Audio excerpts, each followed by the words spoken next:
Pernahkah Anda berpikir mengapa Anda membutuhkan keselamatan? Manusia berteriak ketika merasa frustrasi sejak lahir. Awalnya, aku menangis karena lapar. Lalu dia menangis sedih karena tidak ada yang memperhatikannya. Seiring bertambahnya usia, keinginan dan frustrasi kita terwujud dalam berbagai cara. Apa yang tersembunyi di balik keinginan yang dipendam manusia sejak lahir?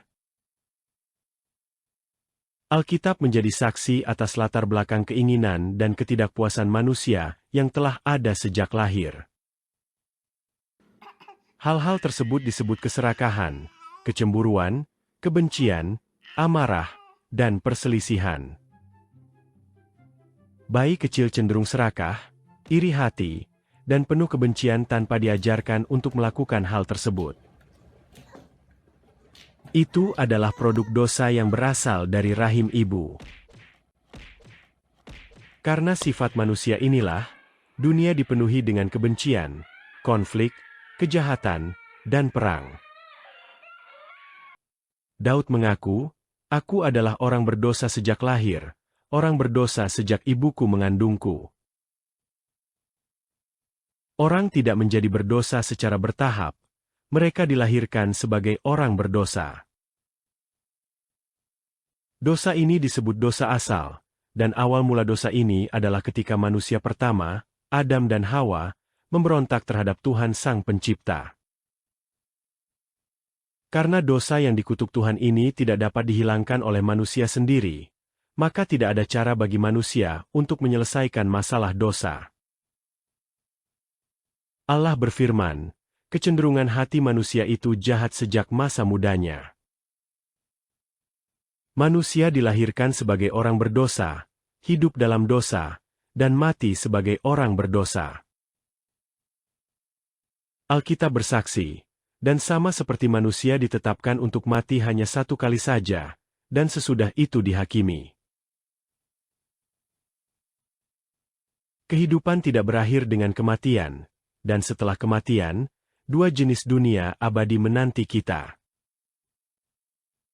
Di persimpangan jalan itu, Anda harus memutuskan sendiri apakah Anda akan pergi ke surga atau neraka selagi Anda masih hidup. Alkitab berkata, adalah jalan yang disangka orang betul adanya, tetapi akhirnya kelak menjadi jalan kepada maut. Anda mungkin sedang berjalan di jalan itu sekarang.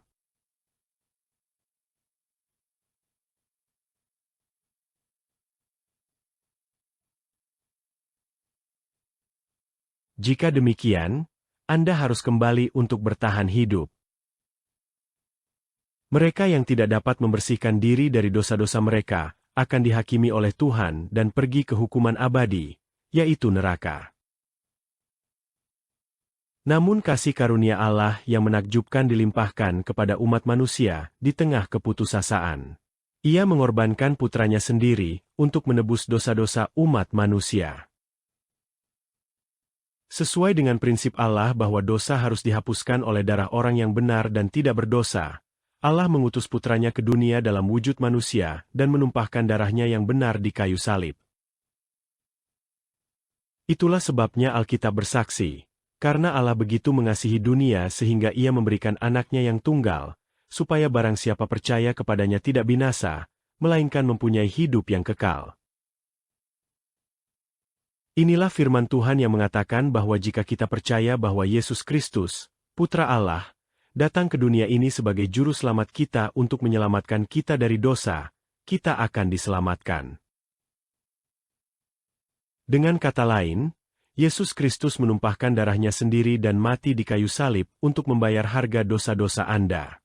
Izinkan saya mengilustrasikan prinsip keselamatan secara singkat dengan sebuah diagram.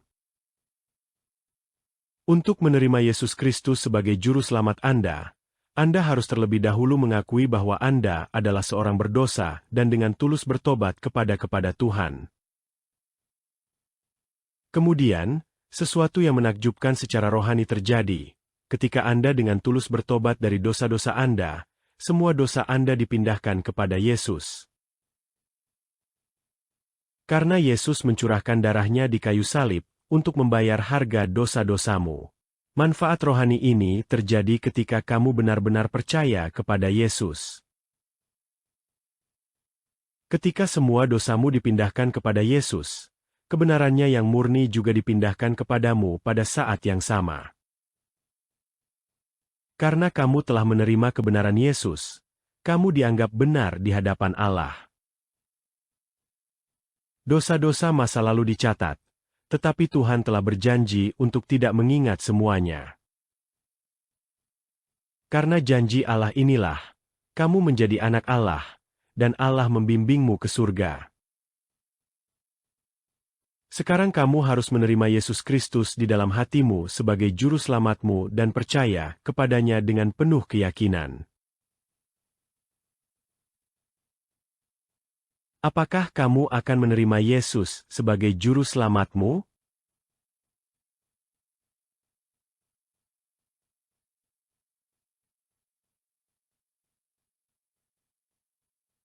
Jika demikian, anggaplah doa di bawah ini sebagai doa Anda sendiri dan bacalah bersama-sama. Ya Tuhan, aku telah berbuat dosa besar dalam pikiran, perkataan, dan perbuatan. Aku menyadari bahwa dosa-dosa ini telah memutuskan hubunganku dengan Yang Maha Kudus dan menjerumuskan hidupku ke dalam siksaan abadi.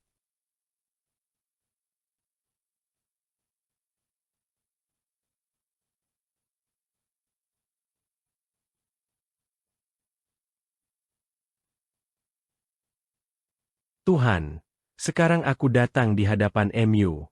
Aku percaya bahwa Yesus adalah Putra Allah yang datang ke dunia untuk mengasihi dan menyelamatkanku.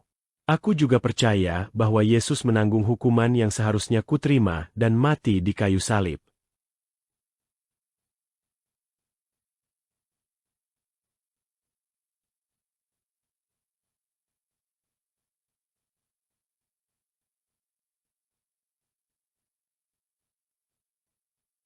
Ya Tuhan, aku sungguh bertobat dan meninggalkan semua kesalahan dan dosa masa laluku. Ampunilah semua dosaku.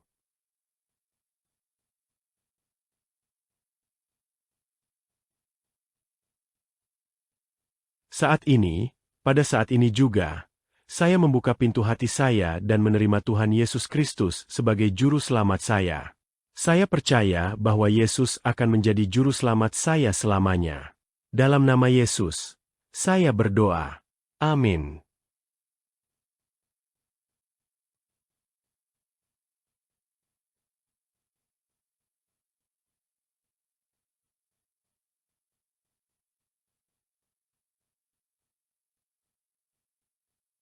Sekarang kamu telah menjadi pribadi yang baru. Alkitab bersaksi bahwa hal ini dicapai melalui kuasa firman Allah, yang menyebutmu lahir baru. Seseorang yang telah dilahirkan kembali secara rohani membutuhkan makanan rohani, dan makanan itu adalah firman Tuhan. Itulah sebabnya Alkitab bersaksi, seperti bayi yang baru lahir, rindulah akan susu murni firman. Dengan kata lain, kita harus sungguh-sungguh mendambakan firman Alkitab. Membaca Alkitab setiap hari akan membantu Anda bertumbuh menjadi pribadi yang dewasa secara rohani. Saat Anda membaca firman Tuhan, Anda dapat mendengar suara Tuhan secara rohani dan berbicara kepada Tuhan melalui doa. Maka harapan akan surga yang telah dijanjikan Tuhan akan bersinar di hatimu.